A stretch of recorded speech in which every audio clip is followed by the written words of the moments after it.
All right, so you've probably heard that when you own a stock, you own a piece of a company. But what does that really mean? What do you actually own? Well, the answer to that is a little concept called owner's equity. Honestly, it's the key to understanding what a company is truly worth, and we're going to break it all down, step by step. Let's dive in. So here's the game plan. First, we're going to nail down what owner's equity even is. Then, we'll see how companies create it by issuing stock.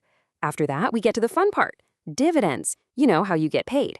Then we'll look at how companies can totally reshape their ownership structure with things like splits and buybacks. And finally, we'll wrap up with the fine print that pulls this whole picture together. Okay, first things first. What in the world is owner's equity? This concept right here is the bedrock for literally everything else we're about to talk about. To really get our heads around this, let's start with a really basic question. When you own a share of Apple or Tesla, what do you actually own? It's not like you own a specific iPhone in a warehouse or a door handle on a car. No, what you own is a tiny slice of the company's total net worth.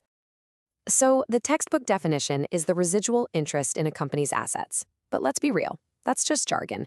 In plain English, it's what's left over for the owners after every single bill and debt has been paid. You take everything the company owns, that's its assets, and you subtract everything it owes, those are its liabilities. And what's left in the pot? That's the equity. It's that simple.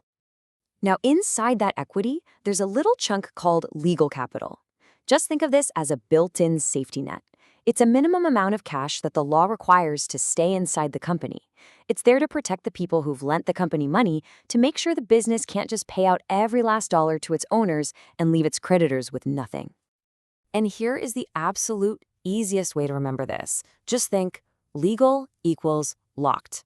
This capital is literally locked inside the business. It can't be paid out to shareholders as a dividend. It's a permanent part of the company's financial foundation, period.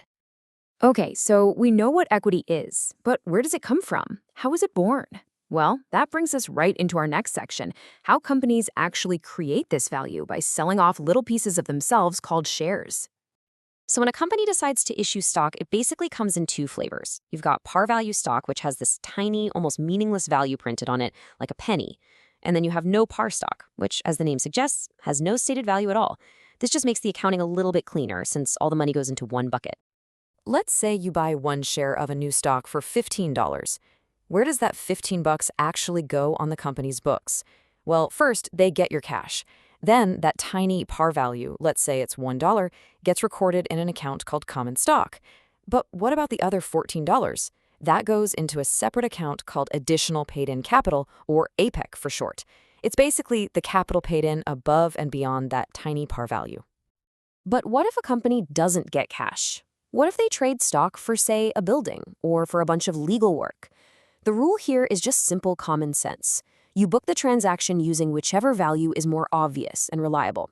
Is it easier to figure out the value of the building, or is it easier to figure out the market value of the stock you just gave away? You pick the one that's more clearly evident. All right, now we get to the part that every single investor is excited about. The company's making money, it's successful, so how do they share that success with you, the owner? This is all about dividends. And, it's not always about getting a check in the mail. There are actually four main kinds of dividends, and there's a handy little mnemonic to remember them, CLIPS. That's for cash, liquidating, property, and stock dividends. Cash is definitely the most common, but yeah, a company can literally pay you with property or even just give you more shares of its stock. Now, when it comes to cash dividends, there's a very specific timeline. First up is the declaration date. That's when the company officially says, hey, we're paying a dividend.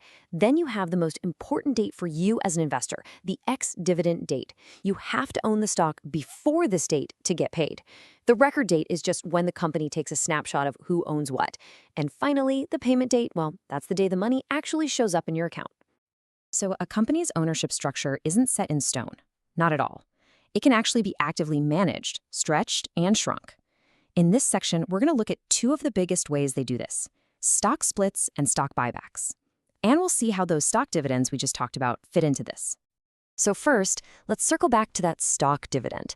This is when, instead of sending you cash, a company just gives you more shares. Pretty simple, right? If you have 100 shares, they might just give you 5 more. For the accountants, the rules for how to record this all depend on how big that dividend is, whether it's considered small or large. Now, a stock split sounds really similar, but it is fundamentally different. In a classic 2-for-1 split, your 100 shares magically become 200. The number of shares doubles, but the price of each share gets cut in half. So the total value of what you own doesn't change one bit. And here's the key from an accounting perspective. A stock split doesn't even need a formal accounting entry. It's so simple, they just make a note of it. This chart right here makes the difference crystal clear. Let's look at them side by side. For both a stock dividend and a stock split, the total equity of the company stays exactly the same. And in both cases, the number of shares goes up. The one single crucial difference is the par value per share. With a stock dividend, it doesn't change, but with a stock split, it gets cut down proportionally. That's the key. So what happens when a company does the exact opposite of issuing stock? Well, they buy their own shares back from the public. These shares that they buy back are called treasury stock, and they're held in something called a contra equity account. Just think of contra as meaning opposite or against. So while issuing stock increases equity, buying it back as treasury stock actually reduces the company's total owner's equity. All right, we're in the home stretch. To really complete this whole picture, let's zoom in on some of the finer details.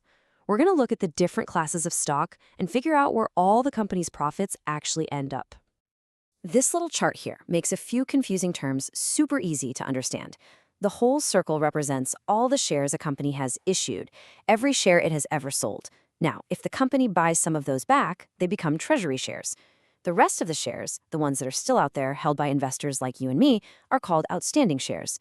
And it's these outstanding shares that get to vote and receive dividends. Now, besides that common stock, some companies also issue something called preferred stock.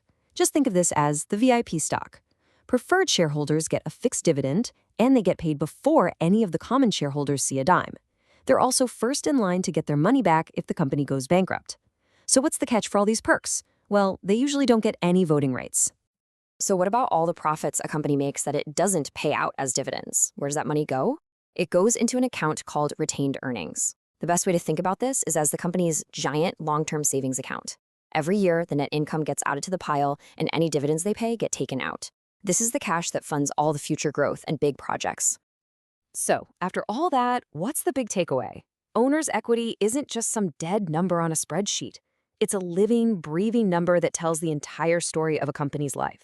It shows you how it was funded, how profitable it's been, and exactly how it chooses to reward its owners and reinvest in itself. And that brings me to one final question for you to chew on. We just learned that a stock buyback reduces the total equity and reduces the number of shares out there in the world. So, knowing that, how does a buyback really change a company's value? And more importantly, the value for the investors who are left? Something to think about. Thanks so much for tuning in.